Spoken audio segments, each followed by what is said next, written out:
Hola mis queridos, bienvenidos. Vamos a continuar con el cuestionario de la lección 4, la cuarta y última parte. Y la pregunta 39 nos dice, ¿qué ocurre cuando no existe equilibrio entre el yo superior y el yo inferior? Cuando no existe ese equilibrio, el yo inferior procura imponerse al yo superior y sojuzgarlo. Y cuando existe el equilibrio, el yo superior no trata de imponerse al yo inferior, sino que lo utiliza adaptándolo a la necesidad del trabajo que vino a realizar. Pregunta 40. ¿Para qué nos ayudan las vibraciones superiores que recibimos? Nos ayudan a transformarnos en canales perfectos de esas vibraciones, es decir, que nos ayudan a adaptar nuestras vibraciones en nuestro carácter de seres encarnados a las vibraciones superiores, a fin de que estemos en condiciones de atraerlas y transmitirlas en este mundo. Pregunta 41. ¿Por qué es una enorme responsabilidad la que trae un ser evolucionado cuando encarna con una misión de bien que realizar? Es una enorme responsabilidad la que trae un ser evolucionado cuando encarna, porque las facultades de su espíritu puestas de manifiesto, si son desviadas hacia el camino negativo, llevan por ese camino a muchísimos seres, como atraen a muchísimos seres hacia el bien si son mantenidas en ese camino. Y esa influencia puede actuar no solamente en los hombres de esa generación, sino también en hombres de generaciones futuras, que siguen su ejemplo y sus pasos. Pregunta 42. ¿Qué tiene que superar el espíritu aún siendo evolucionado cuando está encarnado?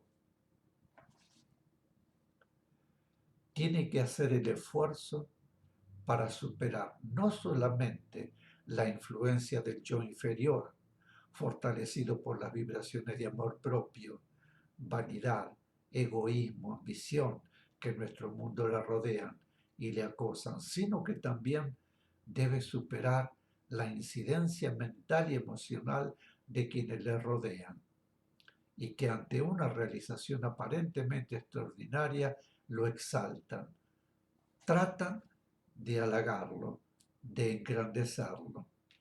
Todo ello constituye también pruebas de vanidad que deben superarse. Pregunta 43.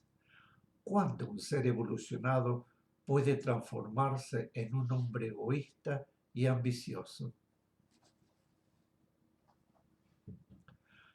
Un ser evolucionado puede transformarse en un hombre egoísta y ambicioso cuando no trae a su encarnación realizadas esas superaciones que constituyen las pruebas que él necesita y que ha pedido antes de encarnar. Cuando los espíritus se hallan encarnados en un mundo como el nuestro, deben superar la atracción vibratoria del mundo y además reafirmar con conciencia humana su voluntad de realizar la tarea que trajeron como misión. Pregunta 44. El tener en un momento cualquiera de nuestra actuación misionera un pensamiento de vanidad, ¿significa que sentimos vanidad? El tener en un momento cualquiera de nuestra acción misionera un pensamiento de vanidad no significa que ya sentimos vanidad. Debemos aprender a discernir, Hay momentos en que al realizar un trabajo excepcional, esa persona puede lograr o llegar a sentir en su mente, pero no en su alma, un pensamiento de vanidad. Debemos entender que cuando la vanidad es propia, se siente en el alma, se siente la íntima satisfacción de escuchar el halago, pero cuando la vanidad no ha penetrado en el alma, la palabra de halago golpea en la mente, que sencillamente repite aquello que escuchó. Pregunta 45. ¿Qué significa que un espíritu evolucionado encarne con una misión de bien?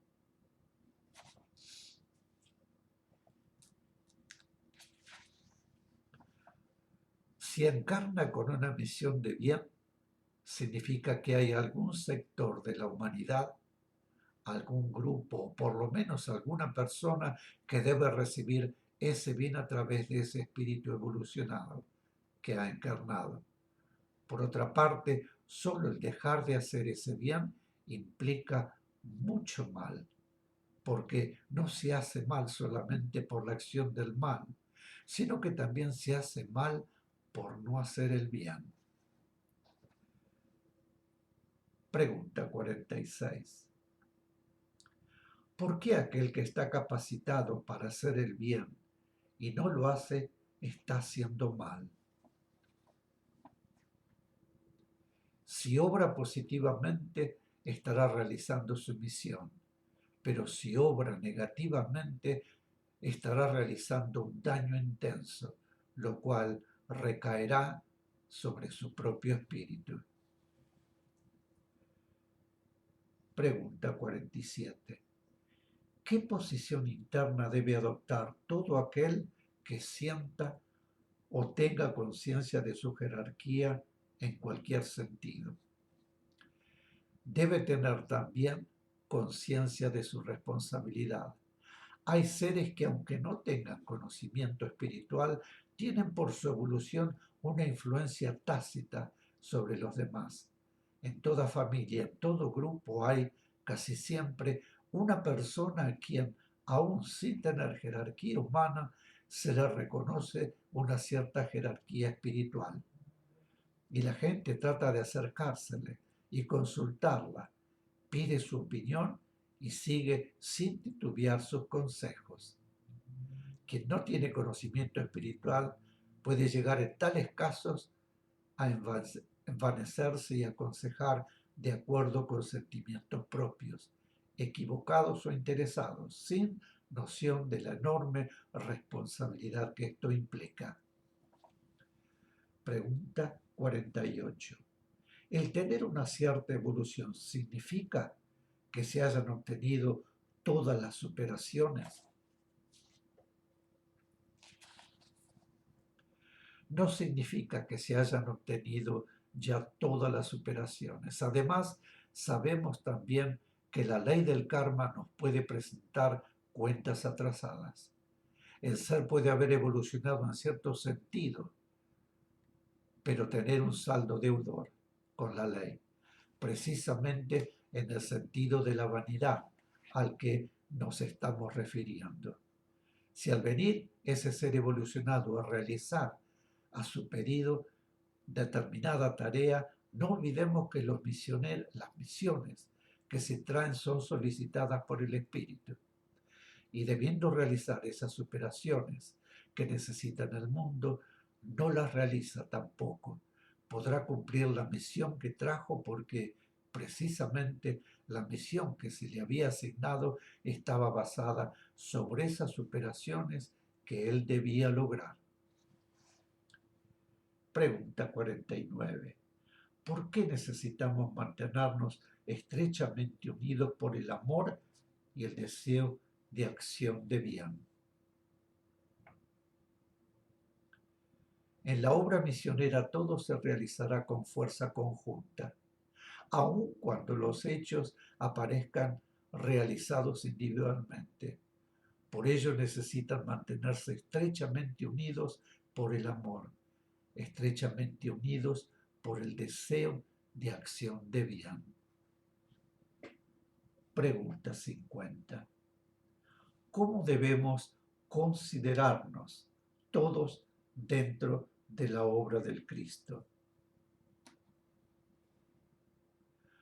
Todos deben considerarse como células dentro de la obra del Cristo, como elementos, si bien preciosos, conjuntos dentro de la tarea magna.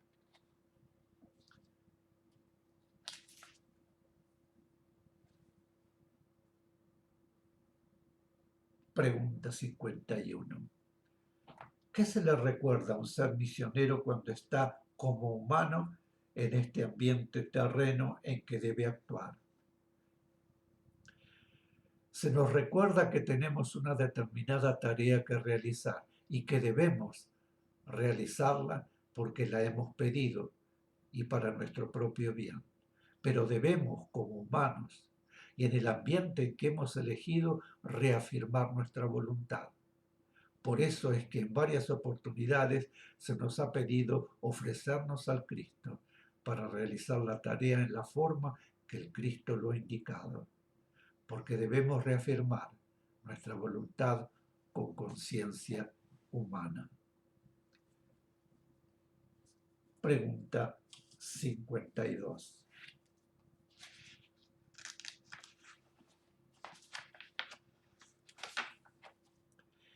¿Qué es la comprensión espiritual? ¿Cómo debemos proceder ante la falta de comprensión de los demás? La comprensión espiritual es un don maravilloso que les capacitará para interpretar las necesidades de sus hermanos y esfuércense en remediarlas. No deben sentirse irritados por la falta de comprensión de los demás, sino que deben procurar, mediante su propia comprensión, llevar a esas mentes, el conocimiento y a esas almas la pura vibración de amor. Y finalmente, la pregunta 53. ¿A qué debe ser supeditado nuestro aspecto emocional? Nuestro aspecto emocional debe ser supeditado a la lógica, al discernimiento, y no debe interferir el trabajo espiritual. Este es otro aspecto de la superación necesaria. Lograda esa superación, terminará nuestro sufrimiento purificador, y ello significará que en ese aspecto hemos saldado nuestra deuda kármica.